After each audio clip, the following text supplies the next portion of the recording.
एकजना साथी जसले तपाईको सबै प्रश्नको जवाफ दिन्छ, लेखिदिन्छ कविता, लेख, नोट्स अनि बोल्दैन तर बुझ्दछ तपाईलाई। हो, उसैको नाम हो च्याटजिपिटी। तर आखिर यो हो के त? कसरी काम गर्छ?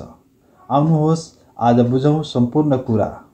नमस्कार साथीहरू, स्वागत छ तपाईलाई हाम्रो युट्युब च्यानलमा। आजको भिडियो एकदमै विशेष छ। हामी बुझ्न गइरहेको छौँ अहिलेको सबैभन्दा चर्चित कृत्रिम बुद्धिमत्ता च्याटजिपिटी बारे। यसले विश्वभरका मानिसहरूको जीवन सजिलो बनाइरहेको छ अनि अब तपाईको पनि। च्याटजिपिटी भनेको एक एआई च्याटबोट हो जसलाई बनाएको हो ओपन एआई भन्ने कम्पनीले। जिपिटी भनेको जेनेरेटिभ प्री ट्रेन्ड ट्रान्सफर्मर। सारमा भन्नुपर्दा यो कम्प्युटरभित्रको यस्तो दिमाग हो जसले भाषा बुझ्दछ, सिक्दछ र जवाफ दिन्छ। तपाईले जति कुरा सोध्नुहुन्छ त्यो सबै बुझ्ने र त्यसमा आधारित जवाफ दिने क्षमता राख्दछ। अब प्रश्न आउँछ, यो कसरी काम गर्छ त?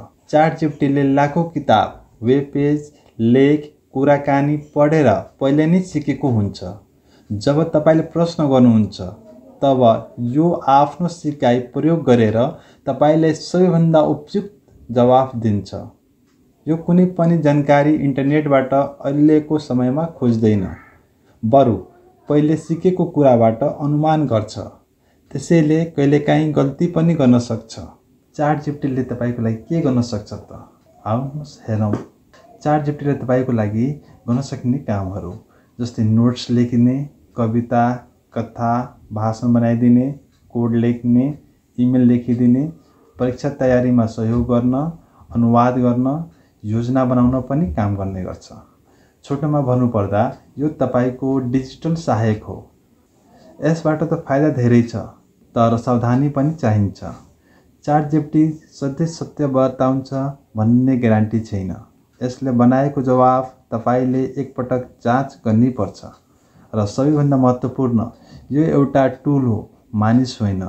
यसलाई बुद्धिमानीपूर्वक प्रयोग गर्न सकिए तपाईको अध्ययन, काम र जीवन सहज बनाउने क्षमता राख्दछ। तपाईले च्याटजिपिटी बारे कतिको जानकारी भयो त? अब तपाई पनि प्रयोग गर्न सुरु गर्न सक्नुहुन्छ स्मार्ट तरिकाले। कुनै प्रश्न छ भने तल कमेन्ट गर्नुहोस् र यदि यस्ता ज्ञानमूलक भिडियो हेर्न चाहनुहुन्छ भने सब्स्क्राइब गर्न नबिर्सनुहोस्। लाइक र सेयर पनि गर्नुहोस्।